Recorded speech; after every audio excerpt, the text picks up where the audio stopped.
اعوذ باللہ من الشیطان الرجیم بسم اللہ الرحمن الرحیم رب اشرح لی صدری ویسر لی امری واحلل عقدۃ من لسانی یفقہوا قولی۔ آج ہم شروع کر رہے ہیں سورۃ انفال۔ اس سورت میں مال غنیمت کا بیان ہے، اس لیے اس کا نام الانفال ہے۔ یہ سورت مدنی ہے، اس میں 75 آیات ہیں اور 10 رکوع ہیں۔ مصحف میں ترتیب کے اعتبار سے یہ 8ویں سورت ہے اور نزولی ترتیب کے اعتبار سے یہ 88 نمبر کی سورت ہے۔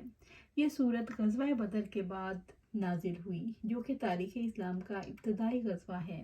غزوہ بدر سے ہی مسلمانوں کی فتح کا آغاز ہوا تھا، اس لیے بعض صحابہ اسے سورہ بدر بھی کہتے ہیں۔ اس سورت میں جہاد فی سبیل اللہ کے احکامات ہیں، جنگ کے دوران مومنوں پر کیا کچھ واجب ہے، اور جنگ کے بعد قیدیوں اور مال غنیمت کی تقسیمات کے احکامات ہیں۔ اس سورت میں 6 مرتبہ مسلمانوں کو ایمان کے وصف سے مخاطب کیا گیا ہے۔ حقیقت میں یہ ہے کہ جنگ کے دوران کی ساری مشقتوں کو تب ہی برداشت کیا جا سکتا ہے جب اسے ایمان کا تقاضا سمجھیں۔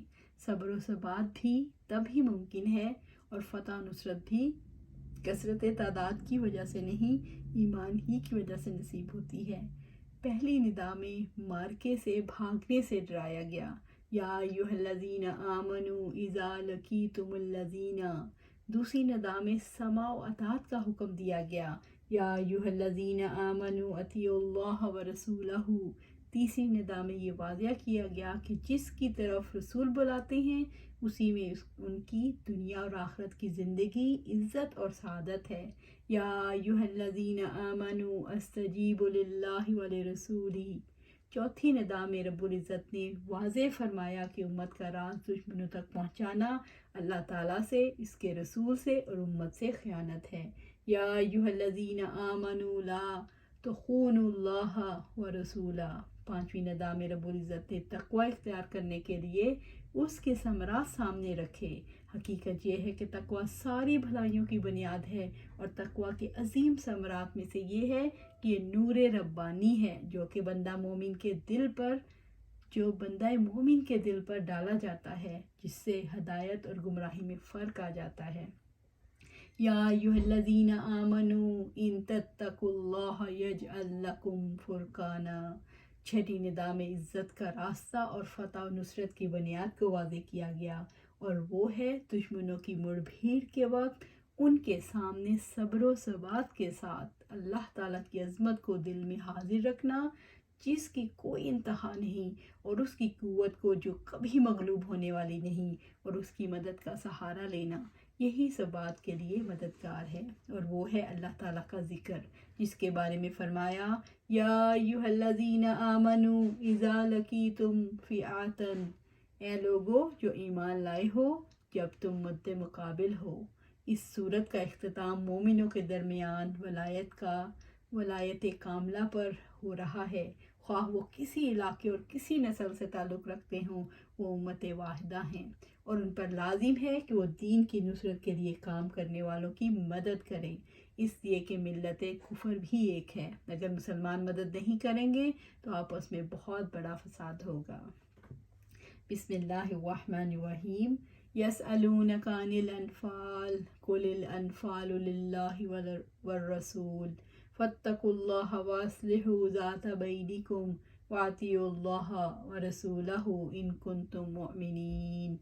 وہ آپ سے اموال غنیمت کے بارے میں پوچھتے ہیں، آپ کہہ دیں غنیمتیں اللہ تعالیٰ اور رسول کے لیے ہیں، سو تم اللہ تعالیٰ سے ڈرو اور اپنے آپس کے تعلقات کی اصلاح کرو، اور اللہ تعالیٰ اور اس کے رسول کی اطاعت کرو اگر تم مومن ہو۔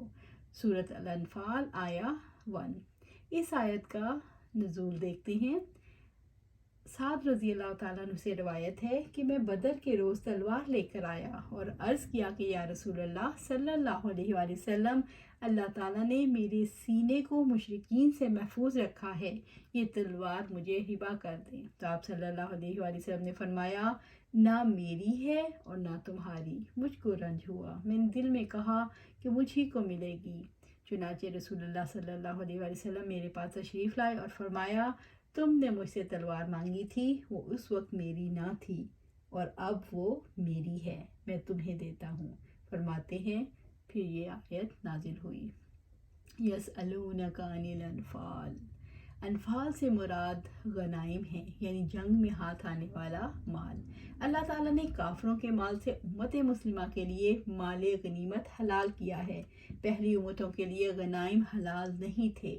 ابو ہریرہ سے روایت ہے رضی اللہ تعالیٰ عنہ سے کہ آپ صلی اللہ علیہ وآلہ وسلم نے ارشاد فرمایا کہ مجھے انبیاء پر 6 چیزوں کے ذریعے فضیلت دی گئی ہے۔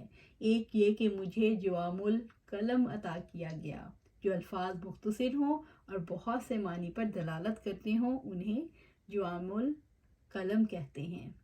دوسرے، رعب کے ذریعے میری مدد کی گئی کہ دور دور تک دشمن ہیبت کھاتے ہیں اور مرعوب ہوتے ہیں۔ تیسرے، اموال غنیمت میرے لیے حلال کر دیے گئے جو دوسری امتوں کے لیے حلال نہ تھے۔ چوتھے، پوری زمین میرے لیے سجدہ گاہ بنا دی گئی اور طہارت کی جگہ بنا دی گئی، جہاں وقت ہو جائے نماز پڑھ لیں، مسجد کی کوئی قید نہیں، اور پانی نہ ملے تو تیمم کر لیں۔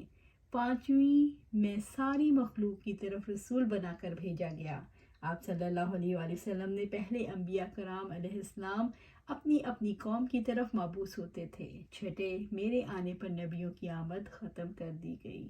ابو ہریرہ رضی اللہ تعالیٰ عنہ سے روایت ہے کہ آپ صلی اللہ علیہ وآلہ وسلم نے ارشاد فرمایا، ایک نبی علیہ السلام نے جہاد فرمایا اور فتح کے بعد اموال غنیمت جمع کیے گئے۔ اس کے بعد آگ آئی تاکہ ان کو کھا جائے، مگر آگ نے اس کو نہ کھایا، یعنی نہیں جلایا۔ انہوں نے اپنی قوم سے فرمایا، معلوم ہوتا ہے تم میں سے کسی نے خیانت کی ہے، لہٰذا ہر قبیلے کا ایک آدمی مجھ سے بیعت کرے۔ بیعت کرتے کرتے ایک شخص کا ہاتھ ان کے ہاتھ سے چپک کر رہ گیا۔ آپ علیہ السلام نے فرمایا، تم ہی لوگوں میں سے کوئی شخص خیانت کرنے والا ہے۔ اس کے بعد وہ لوگ بیل کے سر کے برابر سونا لے کر آئے اور اس کو مال غنیمت میں ملا کر رکھ دیا گیا، تو آگ آئی اور اس نے مال غنیمت کو جلا دیا۔ غزوہ بدر میں مال غنیمت حاصل ہوا تو مسلمانوں کے درمیان جھگڑا ہو گیا۔ انہوں نے نبی صلی اللہ علیہ وآلہ وسلم سے اس بارے میں سوال کیا تو اللہ تعالیٰ نے آیت نازل فرمائی، قُلِ الْأَنْفَالُ لِلَّهِ وَرَسُولِهِ، آپ کہہ دیں غنیمتیں اللہ تعالیٰ اور اس کے رسول کے لیے ہیں۔ کل رب العزت نے محمد صلی اللہ علیہ وآلہ وسلم کو حکم دیا، آپ صلی اللہ علیہ وآلہ وسلم ان سے کہہ دیجئے، الانفال للہ ورسولہ، غنیمتیں اللہ تعالیٰ اور اس کے رسول کے لیے ہیں، وہ جہاں چاہیں انہیں خرچ کریں۔ آپ پر فرض ہے جب اللہ تعالیٰ اور اس کا رسول صلی اللہ علیہ وآلہ وسلم فیصلہ کر دیں تو اس فیصلے پر دل سے راضی ہو جائیں۔ تمہیں اللہ تعالیٰ اور اس کے رسول صلی اللہ علیہ وآلہ وسلم کے فیصلے پر اعتراض کرنے کا حق نہیں، لہٰذا سر تسلیم خم کر دو۔ فاتقوا اللہ، اے لوگو اللہ تعالیٰ سے ڈرو اور اس کی اطاعت سے اور اس کے معاصی کے اجتناب سے تقوی اختیار کرو۔ اللہ تعالیٰ سے ڈر جاؤ جو تمہارے دلوں کی باتوں کو جانتا ہے، اس لیے کہ وہی دل بنانے والا ہے۔ اختلاف اور باہمی جھگڑوں کے معاملے میں اللہ تعالیٰ سے ڈرو۔ وَأَصْلِحُوا ذَاتَ بَيْنِكُمْ، اپنے آپس کے تعلقات کی اصلاح کرو۔ ابن عباس رضی اللہ تعالیٰ نے کہا، یہ اللہ تعالیٰ کی جانب سے مومنوں پر کھولا گیا ہے کہ وہ اللہ تعالیٰ سے ڈریں اور آپس کے معاملات کی اصلاح کریں۔ اللہ تعالیٰ نے حکم دیا کہ متحد ہو جاؤ اور اللہ تعالیٰ کے لیے بھائی بھائی بن جاؤ۔ جب تقوی اور خوف خدا اور آخرت غالب ہوتا ہے تو بڑے بڑے جھگڑے منٹوں میں ختم ہو جاتے ہیں، باہمی منافرت کے پہاڑ گرد بن کر اڑ جاتے ہیں۔ تم آپس کے بغض، قطع تعلقی اور ایک دوسرے سے پیٹھ پھیرنے کی آپس کی مودت، محبت اور میل جول کے ذریعے سے اصلاح کرو۔ اس طرح تم میں اتفاق پیدا ہوگا اور قطع تعلق، مخاصمت اور آپس کے لڑائی جھگڑے ختم ہو جائیں گے جو نقصان پہنچاتے ہیں اور اس کا ازالہ ہو جائے گا۔ آپس کے معاملات کی اصلاح میں حسن اخلاق اور برا سلوک کرنے والوں سے درگزر کا بہت بڑا دخل ہے۔ اس سے دلوں کا بغض اور نفرت دور ہو جاتی ہے، اور ان تمام باتوں کی جامع بات یہ ہے، وَأَطِیعُوا اللَّهَ وَرَسُولَهُ إِن كُنتُم مُؤْمِنِینَ، اور اللہ تعالیٰ اور اس کے رسول کی اطاعت کرو اگر تم مومن ہو۔ وَأَطِیعُوا اللَّهَ وَرَسُولَهُ، اور اللہ تعالیٰ اور اس کے رسول کی اطاعت کرو۔ اس کے معنی ہے، اے لوگو جو مال غنیمت چاہتے ہو، اپنے معاملے کو اللہ تعالیٰ اور اس کے رسول کی طرف لوٹا دو۔ عطا کا قول ہے، رسول اللہ رسول کی اطاعت کتاب و سنت کی اتباع ہے۔ ان کنتم مؤمنین، اگر تم رسول اللہ صلی اللہ علیہ وآلہ وسلم کی تصدیق کرتے ہو جو تمہارے پاس تمہارے رب کی طرف سے لے کر آئے ہیں، کیونکہ ایمان اللہ تعالیٰ اور اس کے رسول کی اطاعت کا تقاضا کرتا ہے۔ جیسے اللہ تعالیٰ اور اس کے رسول کی اطاعت نہیں کرتا وہ مومن نہیں۔ جس کی اطاعت الہی اور اطاعت رسول ناقص ہے اس کا ایمان بھی اتنا ہی ناقص ہے، کیونکہ ایمان کی دو قسمیں ہیں، ایمان کامل جس پر مدح و ثنا کی جاتی ہے، اور ناقص ایمان اللہ تعالیٰ کا تقوی، اپنے آپس کے معاملات کی اصلاح اور اللہ تعالیٰ اور اس کے رسول کے احکامات کی اطاعت۔ یہ تین امور ہیں جن پر اسلامی جماعت کے حالات کی اصلاح کا انحصار ہے، کیونکہ پوشیدہ اور اعلانیہ احکام شریعت کی اطاعت سے ہی نظم و ضبط پیدا ہوتا ہے، اسی سے ایک کلمے پر صف بندی ہوتی ہے اور دانا اخلاص والی حکیمانہ قیادت کی اطاعت ہوتی ہے۔ اللہ تعالیٰ اور رسول کی اطاعت کا اندازہ کہاں سے ہوتا ہے؟ اللہ تعالیٰ اور اس کے رسول کی اطاعت کا اندازہ اللہ تعالیٰ کے احکامات کو تسلیم کرنے سے ہوتا ہے، اللہ تعالیٰ کی رضا پر راضی ہونے سے اطاعت کا اندازہ ہوتا ہے۔ انما المؤمنون الذین اذا ذکر اللہ وجلت قلوبهم وَإِذَا تُلِيَتْ عَلَيْهِمْ آيَاتُهُ زَادَتْهُمْ إِيمَانًا وَعَلَىٰ رَبِّهِمْ يَتَوَكَّلُونَ۔ بلا شبہ مومن وہی ہیں کہ جب اللہ تعالیٰ کا ذکر کیا جائے تو ان کے دل لرز جاتے ہیں، اور جب اللہ تعالیٰ کی آیات ان کو پڑھ کر سنائی جاتی ہیں وہ ان کے ایمان میں بڑھا دیتی ہیں اور وہ اپنے رب پر اعتماد کرتے ہیں۔ جب ایمان اطاعت کو لازم کرتا ہے تو اللہ تعالیٰ نے مومنوں کی 5 صفات کا ذکر کیا ہے، جن میں سے 3 اس آیت میں ہیں۔ وَجِلَتْ قُلُوبُهُمْ، ان کے دل لرز جاتے ہیں، زَادَتْهُمْ ایمانا، وہ ان کو ایمان میں بڑھا دیتی ہیں، عَلَىٰ رَبِّهِمْ يَتَوَكَّلُونَ، اور وہ اپنے رب پر اعتماد کرتے ہیں۔ انما المؤمنون، بلا شبہ مومن وہی ہیں، یعنی کامل ایمان والے وہی ہیں۔ الذین اذا ذکر اللہ وجلت قلوبہم، جب اللہ تعالیٰ کا ذکر کیا جائے تو ان کے دل لرز جاتے ہیں، یعنی وہ ڈر جاتے ہیں۔ یہ ڈر خشیت الہی، اللہ تعالیٰ کے حرام کاموں سے رکنے کا سبب بنتا ہے۔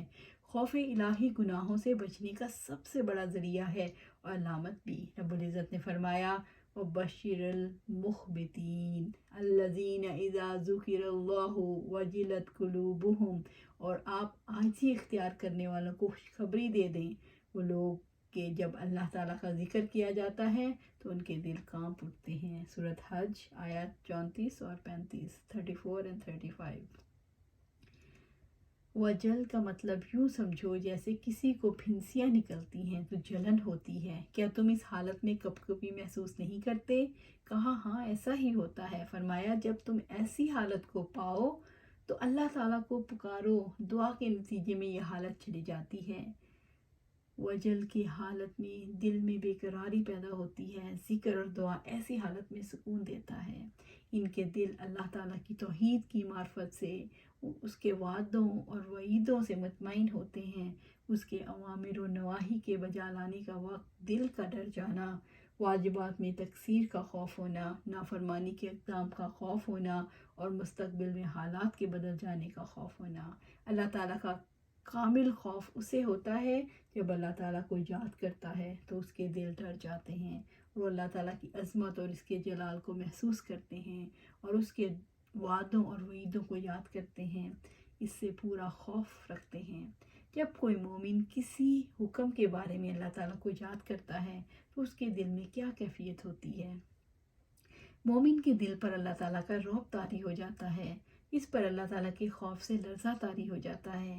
مومن کے دل میں گناہوں کے مقابلے میں اللہ تعالیٰ کا رعب آ جاتا ہے، اس طرح وہ گناہوں سے بچ کر اللہ تعالیٰ کے حکم پر عمل پیرا ہوتا ہے۔ وَإِذَا تُلِيَتْ عَلَيْهِمْ آيَاتُهُ زَادَتْهُمْ إِيمَانًا، جب اللہ تعالیٰ کی آیات ان کو پڑھ کر سنائی جاتی ہیں وہ ان کو ایمان میں بڑھا دیتی ہیں۔ جب ان پر قرآن حکیم کی آیات پڑھی جاتی ہیں تو عمل صالح کے لیے ان کے ایمان، یقین، تصدیق اور قبولیت میں اضافہ کر دیتی ہیں۔ دلائل کی کثرت اور نصیحت یقین میں اضافے کا موجب بنتی ہے، اس سے مومن کا اعتقاد مضبوط ہوتا ہے۔ رب العزت نے فرمایا هو الذی انزل السکینة فی قلوب المؤمنین لیزدادوا ایمانا مع ایمانہم، وہی ہے جس نے مومنوں کے دلوں میں سکینت نازل کی تاکہ وہ اپنے ایمان کے ساتھ ایمان میں اور بڑھ جائیں۔ وَإِذَا مَا أُنزِلَتْ سُورَةٌ فَمِنْهُم مَّن يَقُولُ أَيُّكُمْ زَادَتْهُ هَٰذِهِ إِيمَانًا فَأَمَّا الَّذِينَ آمَنُوا فَزَادَتْهُمْ إِيمَانًا وَهُمْ يَسْتَبْشِرُونَ، اور جب بھی کوئی سورت نازل کی جاتی ہے تو ان میں سے کچھ لوگ کہتے ہیں تم میں سے کس کو ایمان میں اس نے زیادہ کیا؟ چنانچہ جو لوگ ایمان لائے سو ان کو ایمان نے اس میں زیادہ کیا اور وہ اس سے بہت خوش ہوتے ہیں۔